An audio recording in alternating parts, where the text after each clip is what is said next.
So this time on Innovation Unlocked, I'm joined by my colleague Claire Breheny, who's head of trademarks at Mathys Squire. We'll be discussing the key to brand protection and why an effective trademark strategy is so important. So a trademark essentially gives you the exclusive right to your brand. So it enables you to prevent other people using something similar or the same in a similar field. We'll be discussing the risks of not protecting your trademark and the ways in which different sectors and services can be vulnerable. It makes it much more difficult to enforce your brand. You might not be able to have strong enough rights. And the key things a growing business must do to protect their brand. So I think first thing is to make sure they're clear to use the name, even if they've been using for, a short period of time and I often get, I've looked on Google and it's fine. It doesn't pick up everything and it doesn't pick up trademark registrations. Listen to the full episode on all major podcast platforms and on YouTube.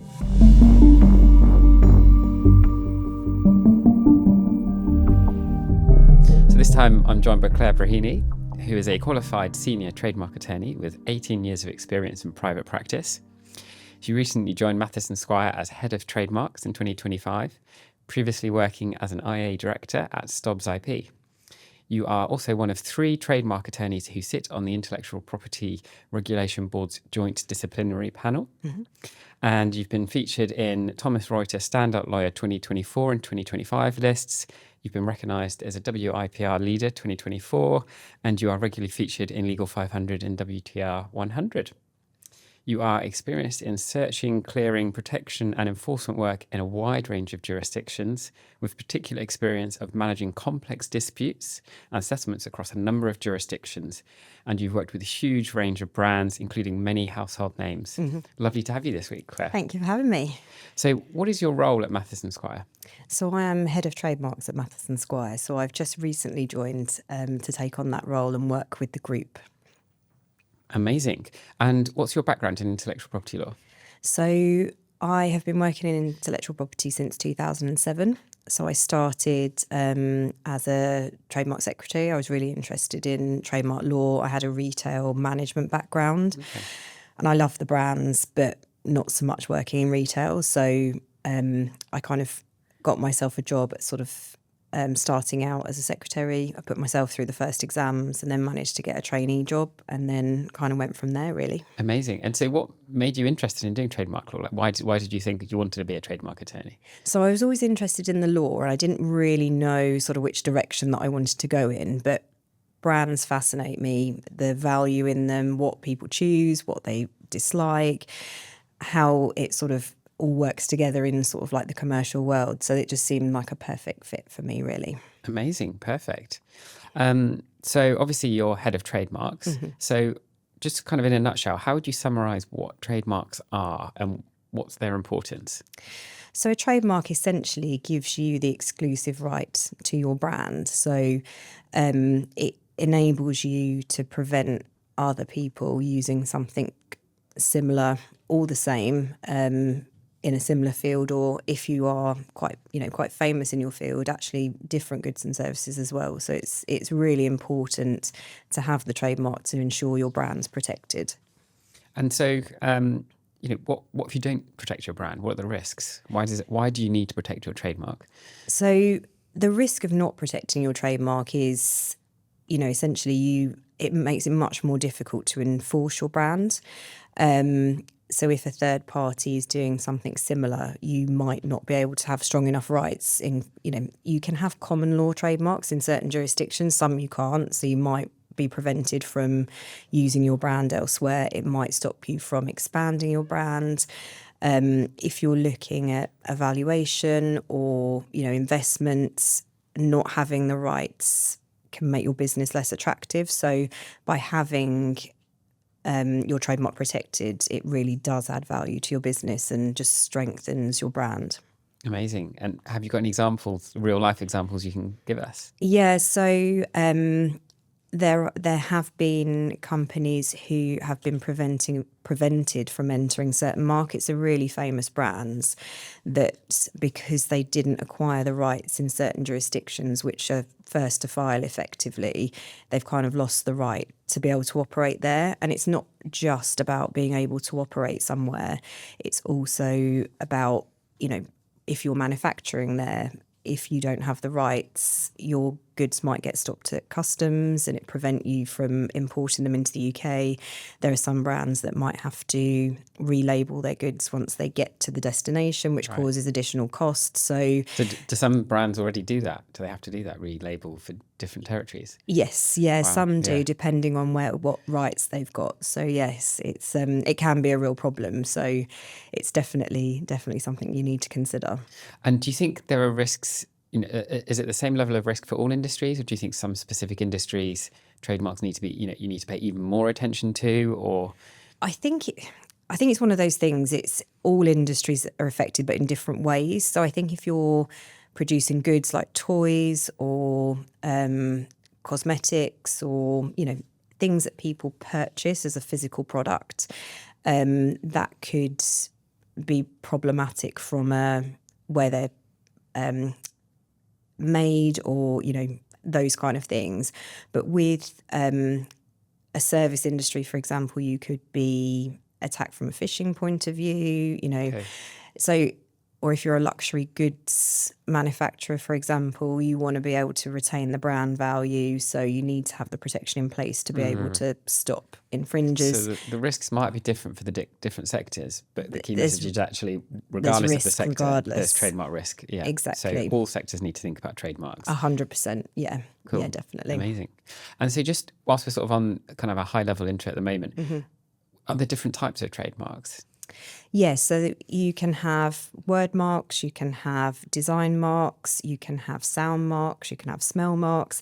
They're harder, obviously, to get, but there's definitely lots of aspects of the business that you can protect via trademarks, and also designs as well. And that's often something that people forget about, is looking at their packaging as a whole, or, if they're creating a new handbag, actually there will be trademark protection there, but also you want to be looking at and thinking about designs too. Okay, and that's all part of the strategic advice that you give clients when you work with them. Exactly. Yeah. And that's the benefit of having an experienced advisor involved, is they can pick out, well, actually, looking at your product range or your, proposed logos, actually what the best protection is, so you get the best value for money and the best protection. And then in addition to sort of working out what the trademark might be, whether it's the logo, the word mark, the design, I think, do you also have to register in certain classes? And exactly. So, and again, that's something where people may fall down, because the classification system it's not very natural. It's one of those things it's grown over the years. As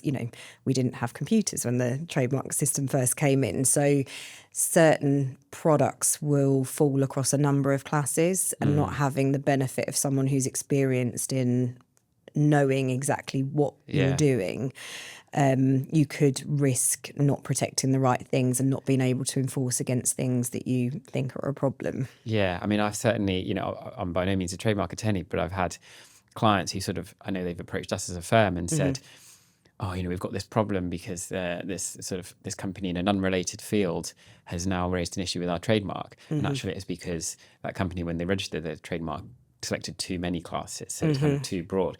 And then vice versa, I've had clients who've come and said, oh, we've got an issue because we're now moving into this sector, but our original trademark only covered these goods and services. Yep. And so that's where we've had to step in and try and fix it. And it's one of those things, it's good that they've got something in the first place. That's better than nothing. But it's really important when you're thinking about how your business is going to evolve, is to think about what you're doing now and what you'd like to do and where you'd like to do it, so that you're not prevented from achieving those goals. And, it's one, you don't want to go too broad, because that you obviously need to be competitive within your budgets, but you do need to think about future-proofing as well. Amazing. So if you've got a new company that's coming to you, and it could be a startup or an SME, or they could just be quite new to IP. Yeah. And they come and say, Claire, we need help with our brand protection strategy. What would be the first things that you might start doing for them?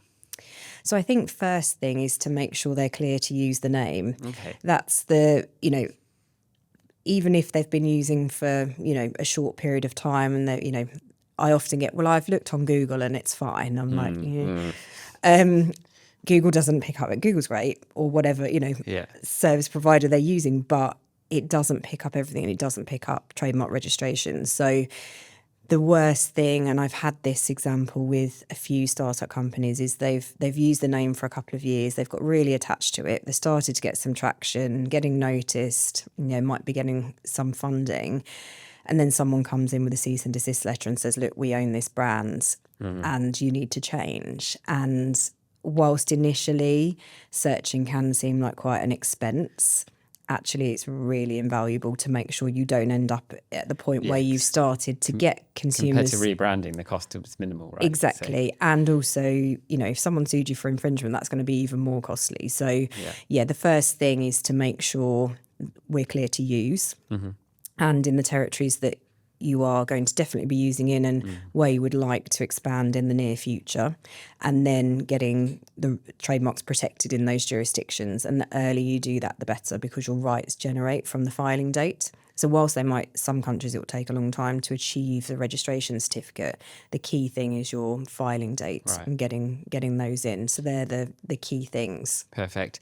And I think with the Google search, and correct me if I'm wrong, but it's sort of one of the issues with trademarks is it's about the similarity of other marks. And that similarity isn't necessarily just, it's got the exact same letters, but it's whether it's conceptual or phonetic similarity. And that as well is very, you're not going to pick up in a Google search. No, exactly. And also it's, trademarks are very subjective as well. What one person would consider similar is not necessarily what others would consider similar. And I often get it with people saying, well, I've put this extra word on the end.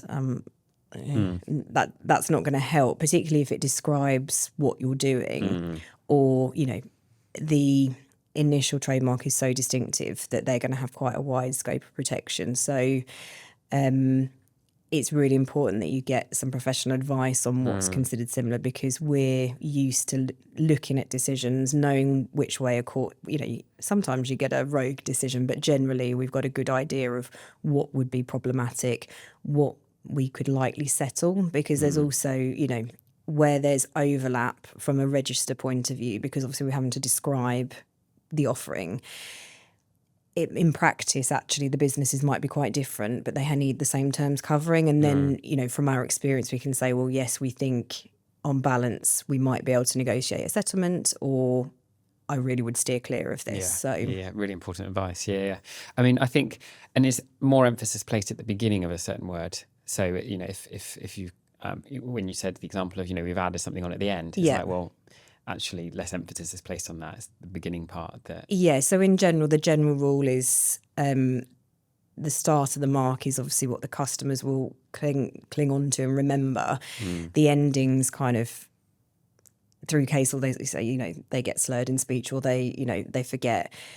It's not determinative though. So if you've got a really distinctive ending, it's all about balance. So, I would steer clear of anything. And when I'm saying distinctive, I'm talking about marks such as Google or Kodak that are kind of made up words. They're the strongest trademarks because they give quite a broad scope of protection. You'd have to go quite far away from them in order to not be considered similar. Whereas if you're using something which, attributes some meaning to what you're doing, and this is where we sort of...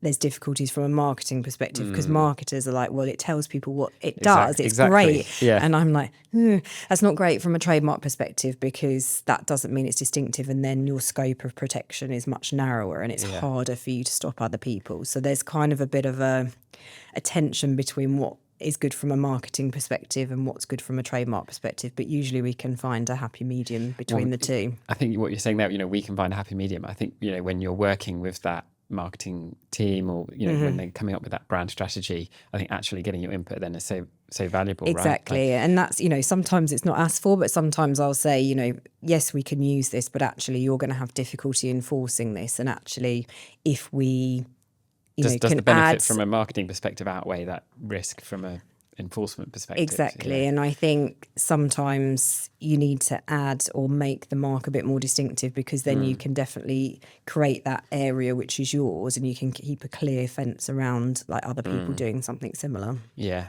I think that the bit about it being distinctive is so key, because, the number of times I've seen companies and they're called like eco something or bio something. You're like, that doesn't, I understand why you want it there because Yeah. it alludes to what you're doing. But from a trademarks perspective, it just doesn't help. No, exactly. And, there will be thousands of marks on the register with bio in. And actually, if you're creating a brand and a niche for yourself, you want to be different to other people, because then it stands out to the consumer. But as you say, actually, if you're trying to get across what you're doing, that's kind of quite helpful. So there's definitely tension there between the two. Yeah, really important. So you've done your clearance searching. What's kind of next in the sort of wider trademark strategy and the brand protection strategy?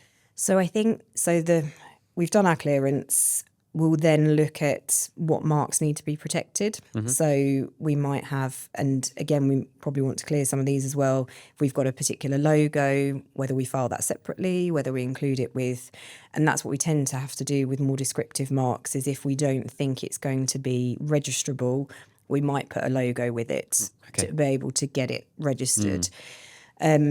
In the UK and other jurisdictions, there's what's called acquired distinctiveness. So if your mark is refused for being descriptive or non-distinctive, i.e. the registry just don't think consumers would recognise it as a brand, they would just see it as a descriptor or laudatory, you can then show that you've acquired distinctiveness through use, which is evidence-based, to show that you've got notoriety in the mark. But that will take you unless you're a massive brand and done a massive campaign. I've done one which, was probably a year's worth of use, which is quite unusual. It's normally 5 to 6 years. You can then achieve registration that way, but it's picking the marks, whether we want to consider design protection, whether there's any other protection that needs to be looked at, and then we will put a strategy together. So obviously, particularly for startups, budget is limited.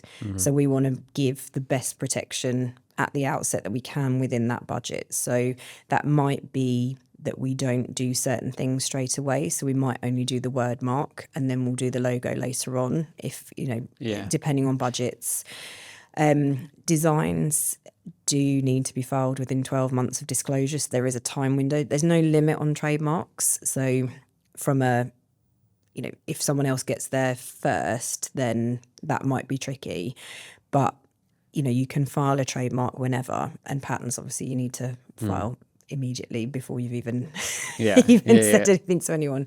So that all needs to be factored in with timings. There's also, which is quite helpful for budget management, is what's called a right to priority. So your first filing in a jurisdiction which is sort of signed up to this, which is most jurisdictions, you have 6 months from that original filing to file trademarks in other jurisdictions. So it's the same mark, same goods, but you can keep the original filing date. So that could be a way of spreading. You can do initial set of filings, and then you can stagger the cost of other jurisdictions later on. But it's really putting together what the key marks are, what the key goods and services are, and the key territories. And it might be that you do all goods and services in some territories to start with, but only do your key ones in other jurisdictions. And particularly with some of the Middle Eastern countries, it can be very, very expensive to file. So whereas you can get a trademark relatively cheaply in the UK, other territories it's going to be much more expensive. So it's just kind of, working with that information that you provide, and then I can provide the best sort of scope for the money that you've got available at that time. I think that's so invaluable, especially, if you're an early stage growing business and, what early stage growing business doesn't have cash flow issues, right? Exactly. I think being able to then, mold and fit in with that and, create a strategy that aligns with their cash flow and is something that's achievable is so important. So it's great that you've got those options. And it's one of those things, and it's always keep talking to your advisor as well, because your business might be changing and you're kind of, you're very involved in that, and actually it needs to be sort of drawn back to what the original strategy was. Do we need to change things? Is it worth continuing to pay for a trademark somewhere if we absolutely have no intention of using there? And then are we considering other markets, other product areas, and just keeping that strategy up to date? So it's always, worth checking in to make sure that everything's sort of on track with, because it needs to match the business goals. That's, for it to be valuable. I think with all IP, right? It needs to align exactly. With, You touched on acquired distinctiveness briefly there. Yeah. I mean, am I right in saying that can be very challenging? I mean, I think there's been high profile cases. Was it McDonald's with Big Mac, had an issue with... Big Mac was proof of use. Okay. So that was, so they essentially, and it's one of, again, and I say this a lot to my clients, it's just because you're super famous, everyone knows that Big Mac is used. Just because it's really famous, the registry can't just take that as read. They need to see the evidence. And that was essentially, there wasn't enough or of the correct evidence that's been put in. But it works the same for acquired distinctiveness. If you can't demonstrate that you have a certain market share or certain customer numbers or recognition of the brand, then the registry can't say, even if the hearing officer knows exactly what you're talking about, he needs to be able to see it written out. And one issue, just because we're talking about evidence, particularly in the EU and UK now, especially where they're split, I find a lot of American companies will group figures into Europe.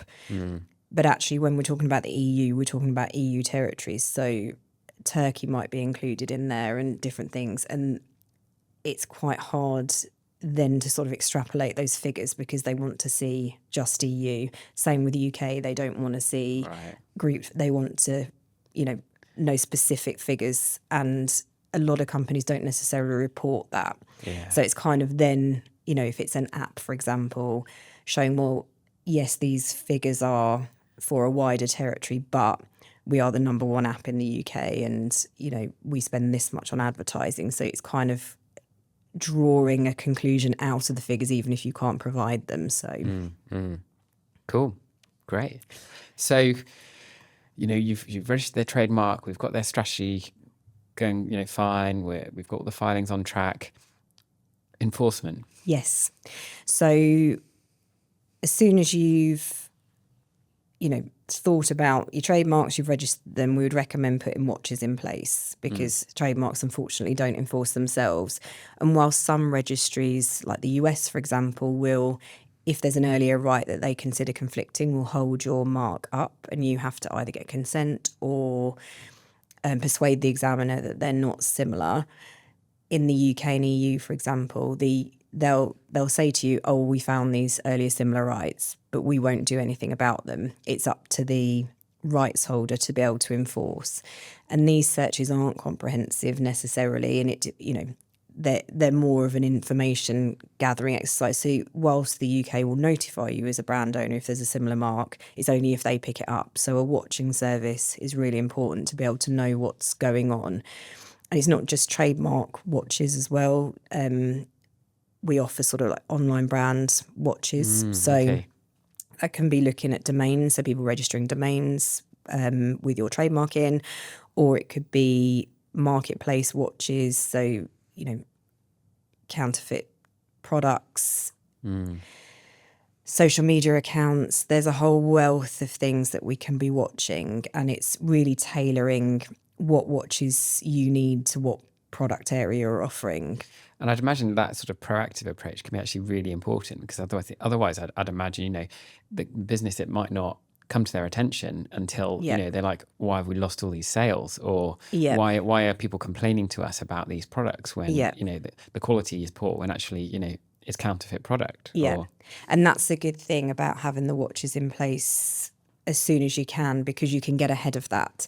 Because the problem with counterfeits or infringing products is they're not going to be your product. They're going to be potentially dangerous. They might be, low quality. They damage the value of your brand, and then you're having to row back from that. You don't want to be the brand that people don't want to buy anymore because people just buy knockoffs everywhere. You want to be exclusive. So having those watches in place will pick up trends. So if you can see that certain marketplaces are starting to pick up, and the software is so advanced now, it's so impressive. So it's not just keyword as before, it will look for images.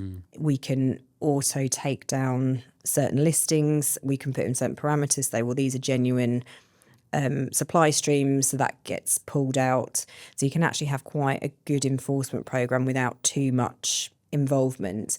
And then if you get some serious infringers, it will pick up trends in usernames on certain accounts. So it might have an Alibaba or it might be eBay. Okay.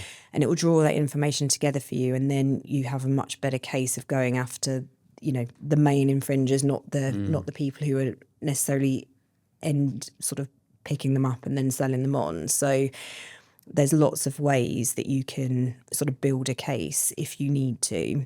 And also the other thing I find is if people have got an active enforcement program in, the infringers will move on to another brand, because it's if they keep getting their listings taken down because you're actively forced, they'll just like, we'll find someone else that is easier. So whilst it's an initial outlay, actually keeping on top of it, it just makes your brand less attractive to counterfeiters or infringers. So that's so encouraging, actually, that that's possible, and you can do it in such a positive way, because I think sometimes the sentiment I've heard from people is, oh, it's just like a game of whack-a-mole, and it's so difficult to do this. But actually, it sounds like, no, this is possible nowadays. Yes, it is, and it is one of those things that there are going to be lots of issues everywhere and you need to pick your battles.